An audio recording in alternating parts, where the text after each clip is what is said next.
5 Takeaways from AELP National Conference 2023.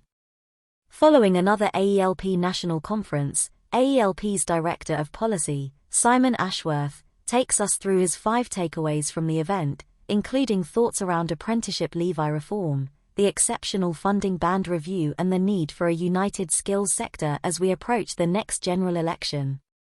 This year's AELP National Conference was another massive success with an agenda packed full of engaging speakers and panellists, as well as interactive workshops across a wide range of topics.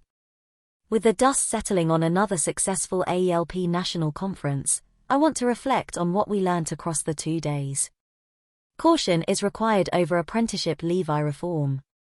AELP National Conference kicked off with our chair Nichola Hay MBE announcing a shift in AELP's apprenticeship levy position during her keynote speech on Monday morning.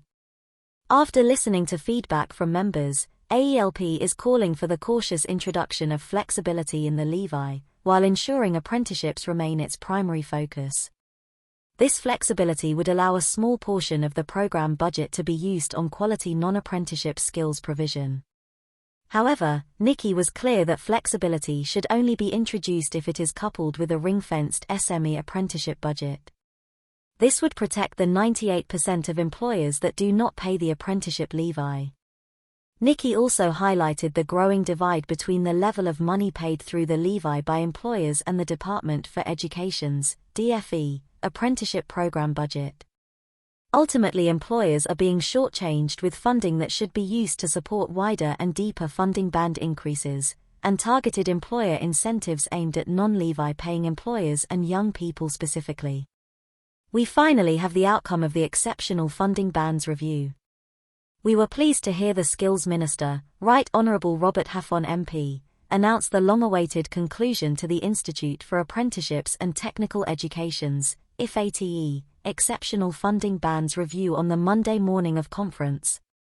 The review, announced in November 2022, at AELP Autumn Conference, was a long time coming, and much needed by the sector. Funding band uplifts were announced for 10 apprenticeship standards, with larger than expected uplifts for adult care worker and heavy vehicle service and maintenance technician standards. The Minster announced that funding for the Level 2 Adult Care Worker and Level 3 Lead Adult Care Worker apprenticeship will both increase from £3,000 to £4,000, while funding for the Heavy Vehicle Service and Maintenance apprenticeship will also increase by a third from £15,000 to £20,000.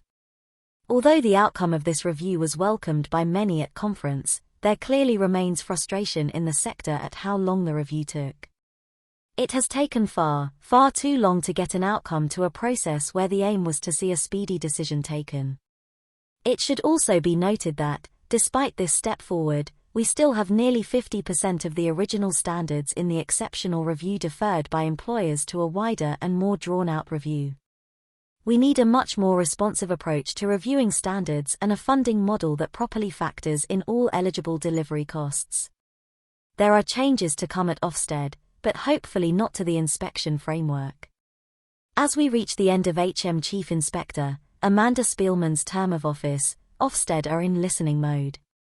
It was interesting to hear Amanda give an honest overview of her time in post, detailing some of the challenges faced by Ofsted, especially in recent years as a result of the COVID-19 pandemic. Given Amanda will be retiring later this year, I'd like to thank her for all her work in engaging closely with AELP and our members. What I will say is that I hope her successor doesn't do what so many chief inspectors have done, and seek to make wholesale changes to the inspection framework.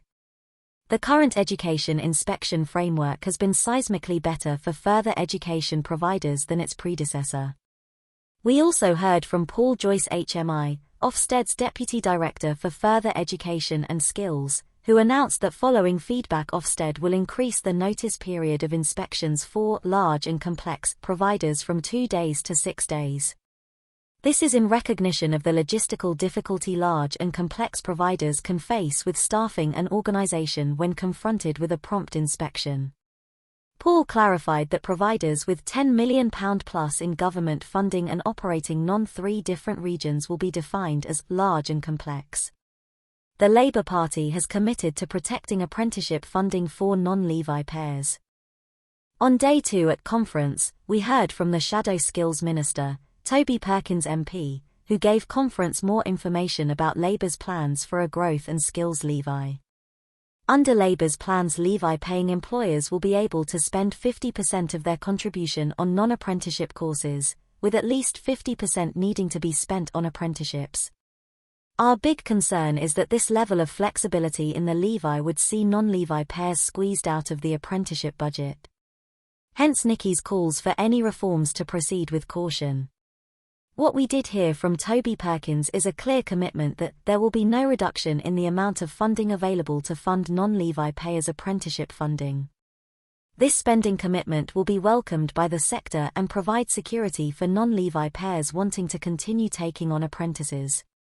We will be interested how they will manage to stick to this at a time when the underspend in the apprenticeship budget is disappearing quickly. We need a united front on skills as we approach the next general election. One of the themes that came through from a number of speakers was the need and the desire for the sector to work together as one powerful voice to government. This is even more important with a general election on the horizon.